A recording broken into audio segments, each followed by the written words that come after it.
अस्सलाम वालेकुम दोस्तों। आज इंसान टेक्नोलॉजी और तरक्की में बड़ी तेजी से आगे बढ़ रहा है। अगर हम पिछले 100 साल की तारीख ही उठाकर देखें तो महज एक सदी के अंदर इंसानों ने कई सदियों जितना फासला तय करते हुए बड़ी तेज रफ्तार तरक्की हासिल की है। इस वक्त इंसानी तरक्की इस बराज पर पहुंच चुकी है कि हम 2026 यानी 2 साल के अंदर अंदर मरीख जैसे गैर आबाद और दूर दराज के सयारे को भी इंसानों की रिहाइश के काबिल बनाने की बात कर रहे हैं और इसके लिए मुतल्लिका टेक्नोलॉजीज भी डेवलप कर ली गई। आपको ये जानकर हैरत होगी कि इस दुनिया में एक ऐसी कौम भी गुजरी है जो हम इंसानों से भी कहीं ज्यादा तरक्की याफ्ता और एडवांस थी और हमसे कहीं ज्यादा खला के बारे में इल्म रखती थी। महज खुदा के बारे में नहीं बल्कि वो कौम जमीन के राजों के बारे में भी इस हद तक इल्म रखती थी कि इन्होंने परिंदों, जानवरों और पौधों समेत खुद इंसानों की शक्ल सूरत भी अपनी मर्जी के मुताबिक बनाने और बिगाड़ने में निहायत महारत हासिल कर ली थी। ये वो कौम थी जिसे अल्लाह रब्बुल इज्जत ने यूं तबाह बर्बाद किया कि आज इनका जिक्र महज किस्से कहानियों और आसार कदीमा में ही मिलता है। ये कौन सी कौम थी जिसके पास इस कदर इल्म था और इसके बावजूद वो तबाह बर्बाद हो गए? यही हमारी आज की वीडियो का मौजू है। नाज़रीन ग्रामी, अगर हम ईसाइयों की मजहबी किताब बाइबल के अहदनामा कदीम यानी हज़रत मूसा अलैहिस्सलाम और उनसे पहले के पैगंबरों के बारे में पढ़ें और इसके बाद हम हज़रत इदरीस अलैहिस्सलाम के एक सहाबी की लिखी हुई किताब द बुक ऑफ अनूह का मुताला करें तो हमें चंद निहायत हैरान कुन चीजें देखने को मिलती हैं। हज़रत इदरीस अलैहिस्सलाम के सहाबी की लिखी हुई इस किताब में एक ऐसी कौम का जिक्र है जिन्होंने इंसानी जिस्म की महदूदियत को भांपते हुए अपने आप को निहायत अजीबो गरीब अंदाज से डेवलप कर लिया था। हम जानते हैं कि इंसानी जिस्म एक हद तक ही सख्त काम कर सकता है या एक निहायत ही महदूद दायरे में मुख्तलिफ काम सर अंजाम दे सकता है, जबकि दूसरी जानिब मुख्तलिफ अकसाम के परिंदे और जानवर बहुत सारी सलाहियतों में इंसानों से आगे। हालांकि इंसान अपनी एक सिफ्त की वजह से पूरी दुनिया की मखलूकात पर हावी कर दिया गया है और ये सिफ्त अकल की सिफ्त है जो अल्लाह ने इंसान को अता फरमाई है। इसके बावजूद जमीन की तारीख में एक ऐसी कौम भी गुजरी है जिसने महज अकल पर इक्तिफा नहीं किया और अकल के साथ साथ जिस्मानी सलाहियतों के एतबार से भी अपने आप को एडवांस करने के लिए उन्होंने अल्लाह रब्बुल इज्जत की तख्लीक को बदलना शुरू कर दिया। ये कौम वैसे तो हज़रत आदम अलैहिस्सलाम के जमाने से शुरू हो गई थी, लेकिन तादाद में कम होने के बायस ये लोग ढके छुपे अंदाज में अपना काम किया करते थे। असल में ये वो लोग थे जो अल्लाह की जात पर ईमान नहीं रखते थे या शिर्क जैसी बीमारी में मुब्तला होकर आहिस्ता आहिस्ता अल्लाह की जात पर यकीन ही खो बैठे थे। इन लोगों को शैतान ने अपने मकासद के लिए इस्तेमाल किया और इनकी इंसानी औरतों को मुख्तलिफ किस्म के जानवरों के साथ मिलाप करवाते हुए एक नई नस्ल की बुनियाद रख आज की इस दुनिया में हम मायने आसार कदीमा की जानिब से दरियाफ्त शुदा ऐसी कई तहरीरें और तस्वीरें देख चुके हैं जो अहराम मिस्र समेत दुनिया की मुख्तलिफ कदीम तरीन तहजीमों से बरामद हुई है और इन तस्वीरों में हम ऐसे लोगों को भी देख सकते हैं कि जिनका सर और चेहरा किसी जानवर से बेहद मुशाबहत रखता है, जबकि इनका बाकी पूरा जिस्म इंसानों जैसा है। ये सारी की सारी कारगुजारियां दरअसल शैतान की जानिब से इन लोगों को सिखाई गई जो अल्लाह ताला की जात के बारे में शकूक शुबहात और कुफ्र का शिकार हो गए थे। शैतान की जानिब से दी गई इस तबाहकुन टेक्नोलॉजी की मदद से तैयार होने वाली ये कौम न सिर्फ जानवरों जैसी खसूसियात रखती थी बल्कि इनके दीगर अफाल भी दरिंदों जैसे थे।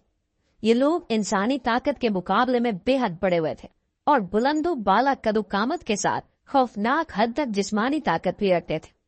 जब इन लोगों की चीरदस्तियां अपने उरूज पर पहुंची तो वो दौर हज़रत नूह अलैहिस्सलाम का दौर था जिसका जिक्र बुक ऑफ अनूह में भी मिलता है। कदीम मिस्री लिटरेचर जो मुख्तलिफ आसार कदीमा की वेबसाइट से दरियाफ्त हुआ, इसकी मदद से आज हम ये जानते हैं कि कदीम मिस्री बाशिंदे ऐसे ही लोगों की पूजा करने के आदी थे और उन्हें अपना देवता मानते थे जिनकी शक्ल सूरत किसी जानवर जैसी थी और उनका जिस्म इंसानी होता था। इसके साथ साथ ये लोग खलाई राजों पर भी बेहद दस्तरस रखते थे, जैसा कि कुरान करीम में शयातीन के लिए मज़कूर है कि ये आसमान में फरिश्तों की बातें सुनने के लिए जासूसी किया करते थे। यही वजह है कि ये मुख्तलिफ पोर्टल्स के जरिए जमीन से दूसरे सैारों पर भी जाया करते थे और इनकी इसी खसूसियात की वजह से आम इंसानी बाशिंदे इन्हें देवता समझने पर मजबूर हो जाते थे, जिनमें अक्सरियत ऐसे लोगों की होती थी जो अल्लाह के साथ किसी भी अंदाज में शिर्क में मुब्तला होते थे। इनका ईमान अल्लाह पर कमजोर हो चुका होता तो ये बड़ी आसानी से शैतानी जाल का शिकार हो जाते।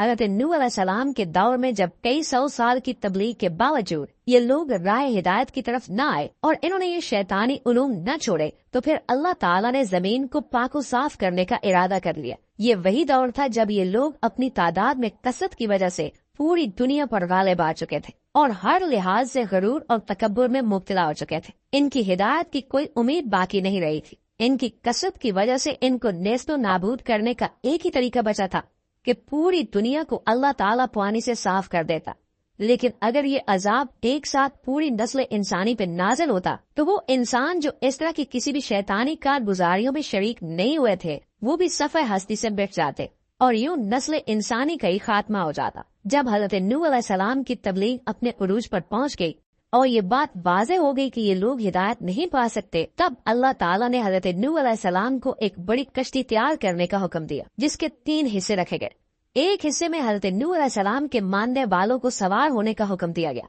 जबकि एक हिस्से में उन तमाम जानवरों के जोड़े सवार किए जाने थे जो इस शैतानी जेनेटिक इंजीनियरिंग से महफूज रहे थे।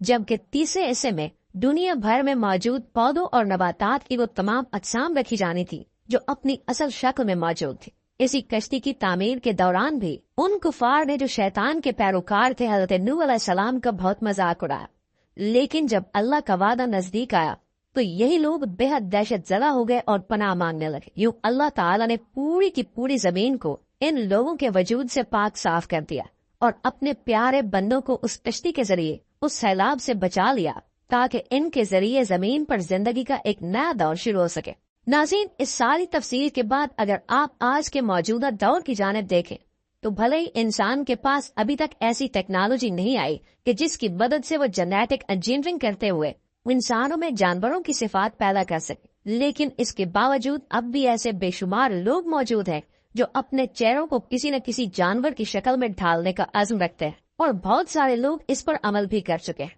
प्लास्टिक सर्जरी के इल्म को इस्तेमाल करते हुए ऐसी बेशुमार मिसालें इस वक्त पूरी दुनिया में मौजूद हैं जिनमें मुख्तलिफ लोगों ने अपने चेहरों को कुत्ते या बिल्ली या अपने पसंदीदा जानवर की शक्ल में तब्दील करवा लिया है। इस तब्दीली से भले ही इंसानों में उन जानवरों की सिफात पैदा न होती हूँ, लेकिन चूंकि इनका बातिन आलूदा हो चुका है तो ये उम्मीद की जा सकती है कि जल्द ही शैतान इन्हें अपने जाल में पूरी तरह जकड़ते हुए एक बार फिर उसी शैतानी कारखाने का आगाज कर देगा, जिसके नतीजे में एक बार पहले भी तूफान नूह आ चुका है। अलबत्ता इस बार अजाब किसी और शक्ल में होगा और अल्लाह ताला हज़रत ईसा अलैहिस्सलाम और मुसलमानों के लश्करों के जरिए इनको नेस्तो नाबूद फरमा देंगे और यूं पूरी दुनिया में महज इस्लाम का बोलबाला रह जाएगा। उसके बाद फिर एक ऐसा दौर आएगा जब जमीन पर अल्लाह का नाम लेने वाला कोई नहीं रहेगा और फिर अल्लाह ताला उन लोगों पर कयामत कायम करेगा, जैसा कि नबी अकरम सल्लल्लाहु अलैहि वसल्लम की हदीस के अल्फाज है कि कयामत जमीन की तारीख के बदतरीन लोगों पर कायम की जाए।